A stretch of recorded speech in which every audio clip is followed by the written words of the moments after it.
While lying on the hospital stretcher with my eyes closed, I began to convulse. I kept thinking, I'm dying. This is what it feels like to die.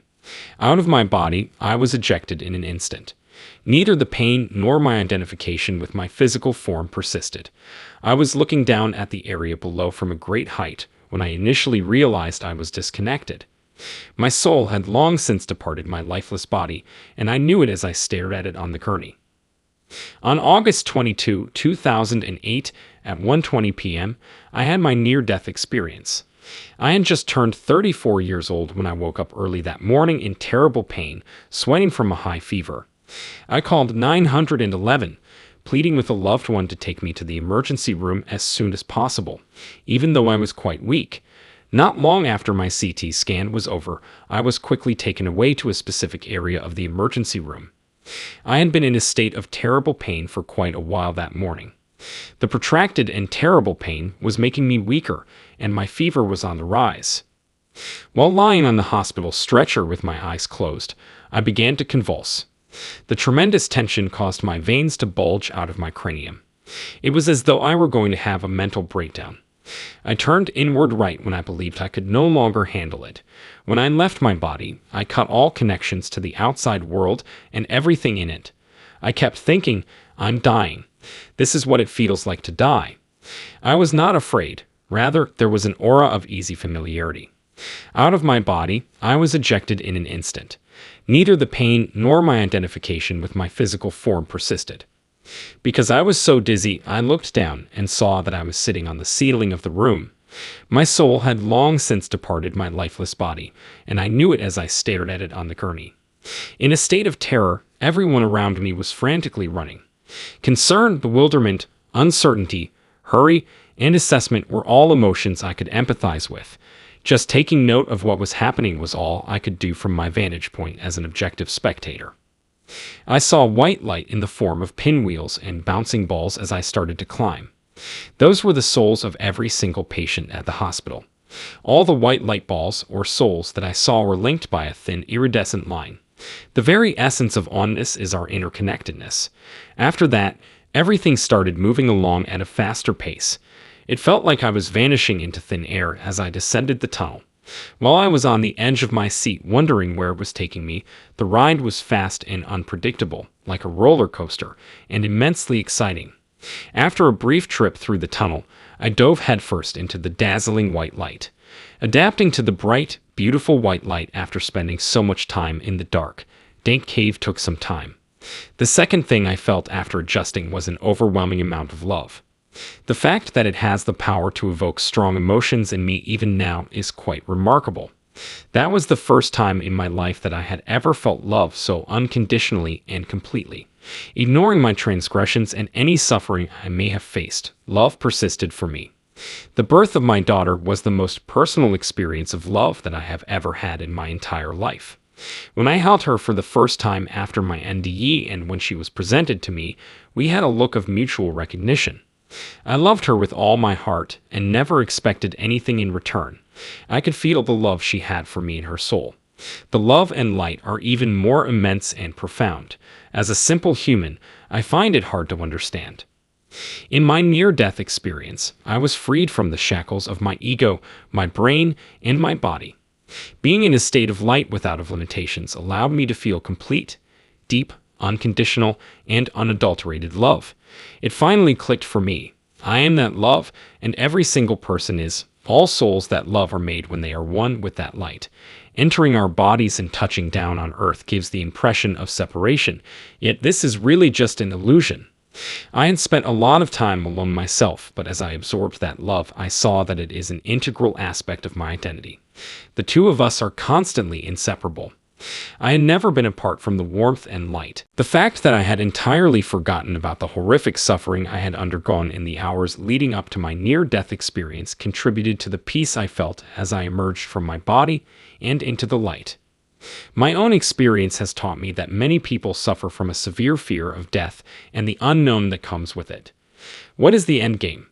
Is it going to be painful or will it be easy? A lot of people share your worry. When I finally came to my senses in the light, I was able to find some peace, knowing that the agony of escaping my body had been a distant memory. It seemed like a little thing to me. Assuring oneself that death is not the final chapter, and that this life is merely a chapter helps immensely. There will be nothing but peace and love waiting for us when we depart this earth, however that may be. I was terrified to go back to my physical self after that incredible light experience. I would have been happier anyplace else. I heard a kind but insistent voice saying, "You need to go back."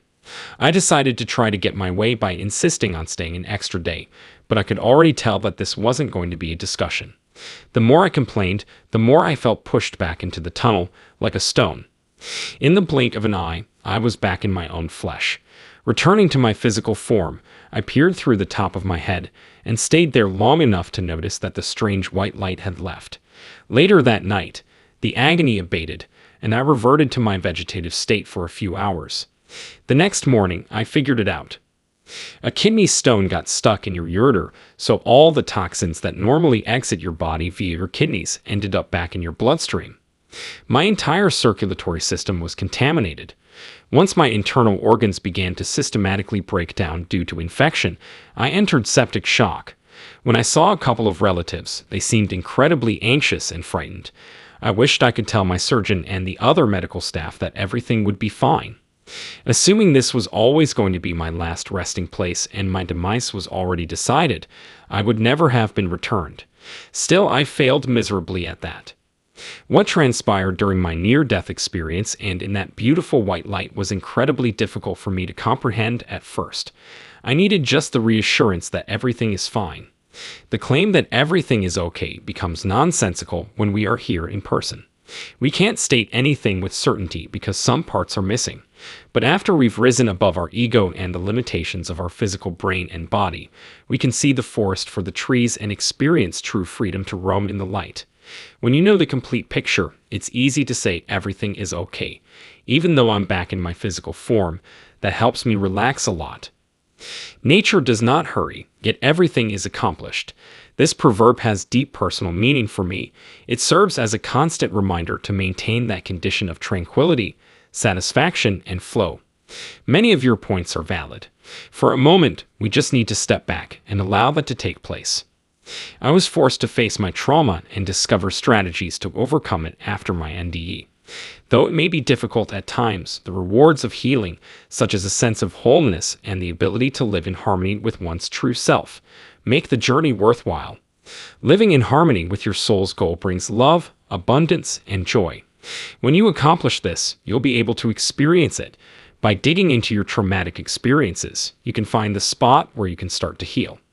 I think our parents and guardians did the best they could with what they had, considering our upbringing, indoctrination, and other factors.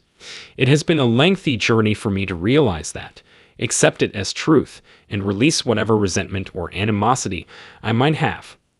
Along with that, you understand that there is a lot of peace in that.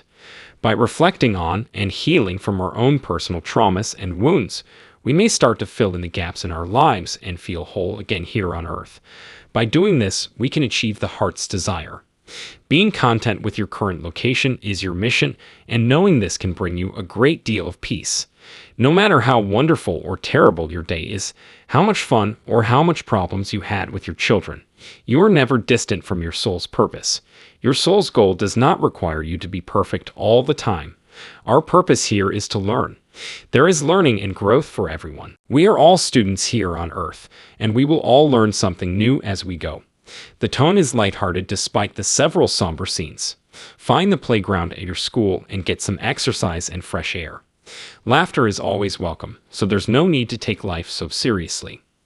Kids on the playground are a constant source of enthusiasm and creativity as they try to think of new games to play. But when grown-ups are put in charge of making a game, our first instinct is to think of every conceivable scenario, how we'd react, the rules of the game, and what part each participant will play. That's important and sometimes required, but we might learn a lot from children who are just playing. We can gain significant knowledge from that. There is a higher purpose for every one of us every day, and sometimes that higher purpose is just being. There is no expectation that you will be actively involved in everything at all times. In many cases, just existing is enough, since it creates the conditions for that to occur. This way, you can be confident that you aren't blocking any of the good things that are trying to happen in your life or the lives of those around you. Discern synchronicities, doors that are meant for you, and doors that aren't by consistently listening to your higher self, intuition, and soul for guidance. If you can locate a quiet spot and commit to healing, you can learn to listen to your intuition for advice. Your spirit knows you. It can tell you the expected delivery time in minutes, hours, days, or years. Your soul knows exactly what to do, so there's no rush. Simply locate a quiet area where you can focus on listening.